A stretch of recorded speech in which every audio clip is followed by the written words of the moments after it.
Day in and day out, the most important things that we're ever looking for on Humminbird Side Imaging are fish. In general terms, we're looking for two things when it comes to identifying fish using Humminbird Side Imaging.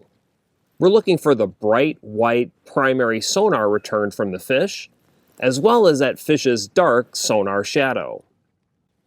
Now, aside from the largest fish that we encounter in freshwater, things like muskies or sturgeon or big catfish or carp. In general terms, all the other fish typically look the same in side imaging. They look like small, bright white spots with small, dark sonar shadows. Now the wrinkle is that those fish signals, the bright white primary sonar returns and the dark sonar shadows, are typically the smallest things that we see on our Humminbird Side Imaging view. As a result, it's important that we learn to maximize the amount of detail that we see in side imaging, so that it's easy for us to see those smallest and most important details, the fish. Today, I'm going to give you 3 different ways that you can supercharge your side imaging view to maximize the amount of detail that's presented so you can find more fish on every trip. Now, the first thing I want to talk about is side imaging range. You know, it's that distance to the left and the right of the boat that we are collecting, processing, and displaying our side imaging data. Now, depending upon the side imaging frequency that you select, your Humminbird unit is capable of displaying side imaging data to considerable range, sometimes up to 200 feet on either side of the boat or more. Now, when we collect side imaging at those super long ranges, we're taking an awful lot of information and compressing it down into a relatively limited number of pixels that we have on our display. The result is that at those super long side imaging ranges, we start to sacrifice detail. And that's exactly what we don't want to do when we're looking for those smallest side imaging returns, the fish. And so my first recommendation is that when you're trying to maximize side imaging detail, you use a smaller side imaging range. Now, typically for me, that means a side imaging range of 75 to 100 feet when I'm using the mega side imaging frequency. Now, the next thing I want to talk about is speed, and in particular, the speed that your boat is traveling when you're collecting side imaging data. Now, depending upon how you have your transducers positioned on the transom, your Humminbird unit is certainly capable of collecting, processing, and displaying side imaging data up to boat speeds of, say, 10 miles an hour. But at those high boat speeds, objects on the bottom and in the water column spend very little time in the relatively narrow side imaging beam. And as a result, once again, we sacrifice detail. So my second recommendation, when you're trying to maximize the amount of detail that you see in side imaging, is to slow down your boat speed. Collect your side imaging data at your boat's idle speed or slower. That's going to maximize the amount of detail that you'll see in your side imaging view, make it much easier for you to identify fish. Now, my third recommendation has to do with the 2 most important adjustments that you'll make once you've collected all of your side imaging data. And that is to learn how to use both side imaging sensitivity and contrast. Side imaging sensitivity determines the overall brightness of all the objects on your side imaging view. When you increase side imaging sensitivity, everything on the side imaging view gets brighter, and when you decrease side imaging sensitivity, everything on the side imaging view gets darker. When we adjust side imaging sensitivity, we're trying to maximize the brightness of the objects that we're most interested in, things like fish and primary pieces of structure, without having the surrounding area become so bright that it washes away the detail of the objects that we care about the most. Side imaging contrast is a complementary adjustment once we've optimized our side imaging sensitivity.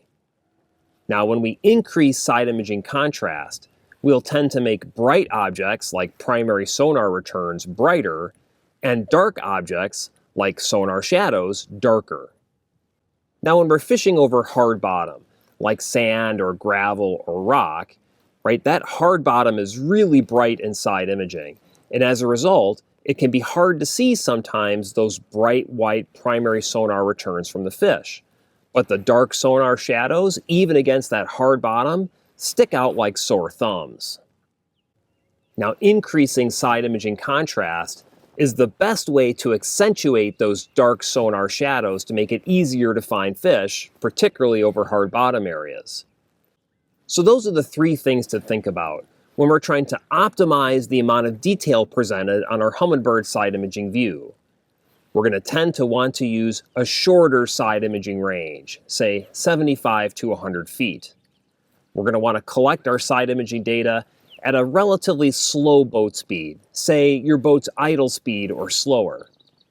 And third, we want to learn to make judicious use of both side imaging sensitivity and contrast to accentuate both the bright white primary sonar returns and the dark sonar shadows for every fish in side imaging. Making regular use of those three best practices will make it easier for you to find more fish using side imaging on every trip.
Oh yeah, wait.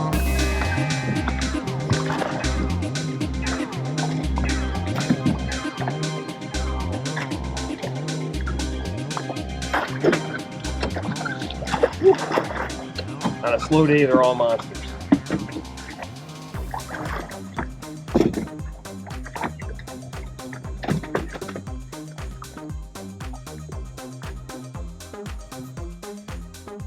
Kind of a tough fishing day today. Got an east wind and big cold front went through last night, dropped the water temperature, dropped the air temperature. You know all the excuses. But today is exactly the kind of day when knowing how to leverage your electronics to their fullest potential can pay big dividends for you. You know, much more so than what most of the guys on the lake are experiencing on a day like today. Now, rarely will I stop and fish without seeing some fish on side imaging first, and that's certainly the case today. So I was able to see some fish kind of scattered over some shallow flats. Hard to pick up fish when they're just in ones and twos. Ended up on this little offshore hump. It's a hard bottom hump that's surrounded by much softer bottom. That change in bottom composition, really easy to see inside imaging. The hard bottom of the hump, you know, the sand or whatever, is real bright, and the soft bottom that surrounds it is real dark. Well, on this hump, as I drove around the hump, I started seeing some fish. I saw some fish that were off the hump on the soft bottom. Now those fish, real easy to see because you can see both their bright white spot and the dark sonar shadow. I also saw some fish kind of scattered here and there on top of the hump, but the hump is so hard, the bottom here is so bright that it's hard to see the bright white spots. Okay, but even in this instance, I saw lots of suspicious looking sonar shadows. And by suspicious looking, I mean they weren't tied to something else that I could easily see on the bottom. Right now on this hump, there are some stumps. This is a small reservoir, flooded a long time ago, but there's some residual wood sitting down there on the bottom, and there you can actually see the stumps and the long shadows from the stump that kind of extend away from it.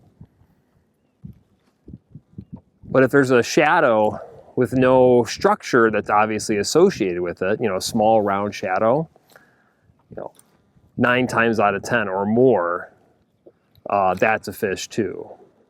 So here on this hard bottom hump, it comes up to 8 or 9 feet on top. It's surrounded by 12 or 13 feet of soft bottom all around it. Side imaging showed me that there are fish. It's probably one of the larger concentrations I've seen today so far. So I decided to set up and fish it. Position the boat on the upwind side of it, pretty close to the edge. That allows me to use side imaging to kind of monitor what's going on in the immediate, off to the immediate left and right sides of the boat. Now, of course, the boat isn't moving because I've spot locked it in position. So for me to see a fish from the stationary position, it has to functionally swim through the beam or be present as the boat kind of wiggles and waddles back and forth while it's spot locked. You know, maybe that turning beam might catch a fish as it's sitting there. So if you don't have a, you know, advanced sonar accessory like 360 imaging or live imaging, that's a really good way to maintain that situational awareness of what's going on all around you by making sure that you've got your side imaging view active on your fish finder. And on my Apex, I have the screen split into 4 panes, and I have side imaging on one of those panes. And so I can see where I am on the chart view. I can see where I am in with respect to side imaging, what's going on to the left and right of the boat. And then I've got my traditional 2D sonar and down imaging as well that are showing me what's going on immediately beneath the boat. Once I've arrived at a spot and started fishing, I rarely like to stay unless I'm still seeing fish, at least occasionally. Right, on a day like today, a fish every now and then kind of goes a long way because there's not a lot of fish to be had. And so that's why I try to keep, you know, some tool active for me to look around the boat for what's going on with respect to fish. Right, even when the boat is still in side imaging, as the fish pass through that beam, you can see, you know, maybe more clearly now since the boat is stationary, the bright white spot in the dark sonar shadow, but even if you don't see the bright white spot, you can still see the dark sonar shadow, which tells you that there's fish around.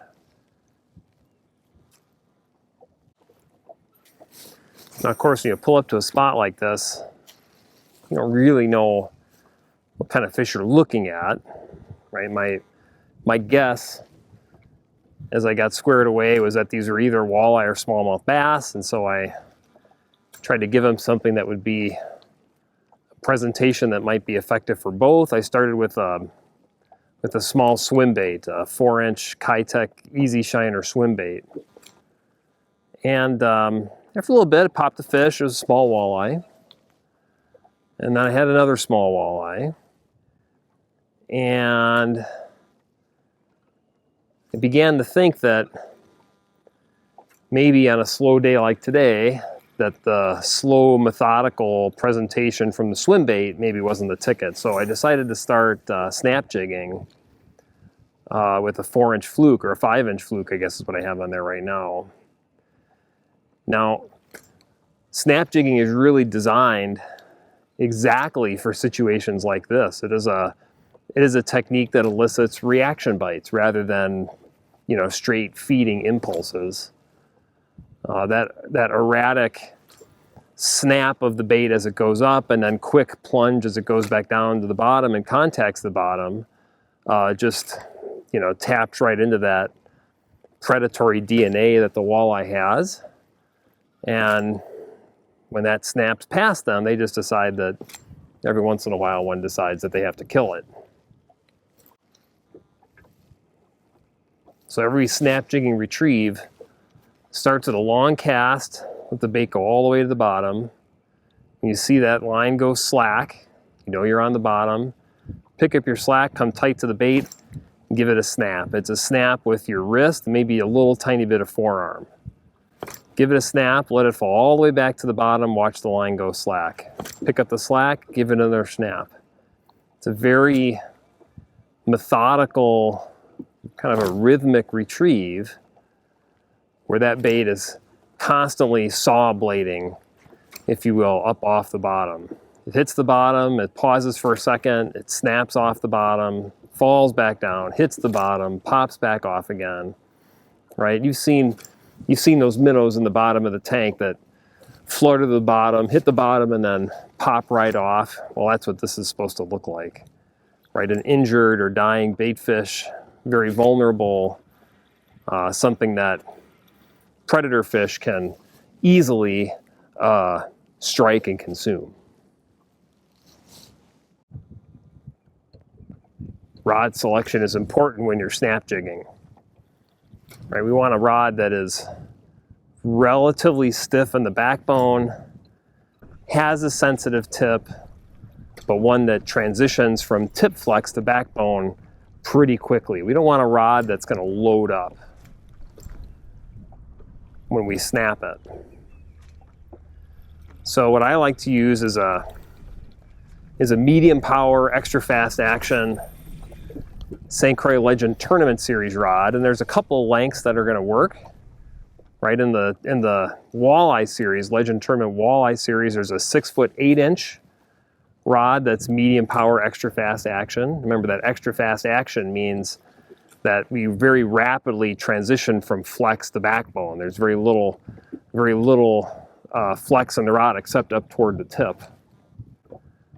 What I have right now is from the Legend Tournament Bass series. It's a same power, same action, but it's a little bit longer. It's a 6-foot 10-inch rod. I tend to like a rod that's got a little bit more length, just provides more leverage, more casting distance, more leverage over the fish when you're fighting, and more control of that fish. And so that's what I have here. You wouldn't want to use a rod that has lighter power, like a medium light, or slower action, like a moderate action rod. It's just going to be way too much flex in that rod. You want that wrist action, wrist and forearm action from when you snap the jig to be immediately imparted into jig motion rather than just causing that rod to bend against the weight of the jig in the water.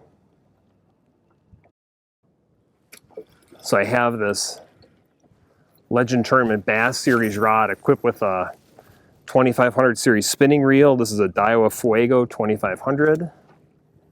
Spooled up with 30-pound test Seaguar Smackdown in the flash green color.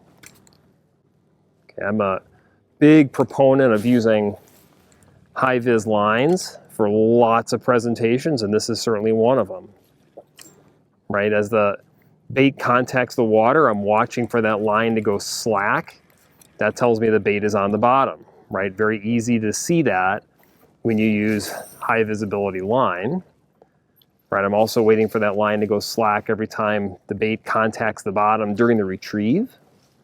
Right, that tells me it's time for another snap. And I can use the line as a visual strike indicator. Right, if I'm watching the line as that bait slides back towards the bottom and the line jumps or hops or goes slack when it's not supposed to, that means a fish has come and hit the lure, and so it's another opportunity for me to seal the deal with that fish. So really like the Seaguar Smackdown. It's the flash green color. This is 30-pound test. Another good one is Suffix 832. They have a nice high-vis yellow color. Also, I'd run 20 or 30-pound test there.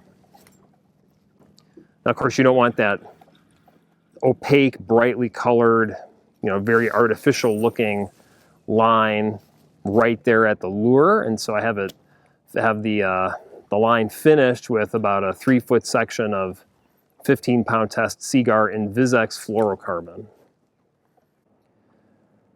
Now for soft plastics, been using a variety of different things. I've got some Z-Man flukes, 4-inch flukes.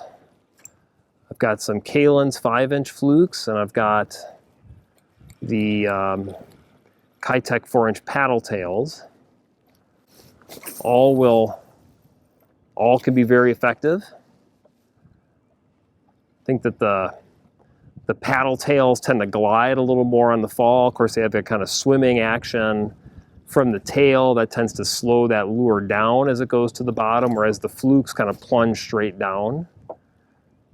Sometimes the fish will show you a preference for one style or the other during the course of the day. Fishing relatively shallow, 10, 12 feet is the deepest, so I just have these rigged on 1/4-ounce jigs. When you pick a jig for a soft plastic, we're looking for long shank hook and a wire plastic keeper to keep that soft plastic pinned up at the head. Right, and Z-Man has mushroom head jigs that are really excellent to use with the Z-Man Elastec lures. That's what I have on here right now, is that Z-Man fluke. This is in the baby bass color with the Z-Man mushroom head. With the traditional PVC soft plastic, you might choose something like the VMC Neon Moon Eye jig or the Precision jig from Beef Fish and Tackle Company. Both excellent jigs. And again, the key is keep that lure moving, right? When it hits the bottom, pause, snap it again. Watch for it to fall, hit the bottom, snap it again. That's the way to bring those lethargic walleyes that aren't really interested in feeding, to get them to turn over that page in their predator DNA book and decide that they have to kill it. Well, on a relatively slow day like today, 3 fish in a tank sounds a lot like dinner to me, and so I think we'll start to wrap it up here. Now, the next time you're out, whether it's a tough day or a banner day, think about those 3 key adjustments that we talked about that will help to supercharge your side imaging display so you can see those key details, the smallest details on your side imaging view, which of course are the fish we're trying to catch. Right? Think about using a smaller or shorter side imaging range, 75 to 100 feet, to make sure that those smallest details are spread out over as many pixels on our display as possible. Think about using a slower boat speed, typically your boat's idle speed or less, to make sure that those key objects, the primary pieces of structure and the fish that are relating to it, spend lots of time in that narrow side imaging beam, and appear on your side imaging display.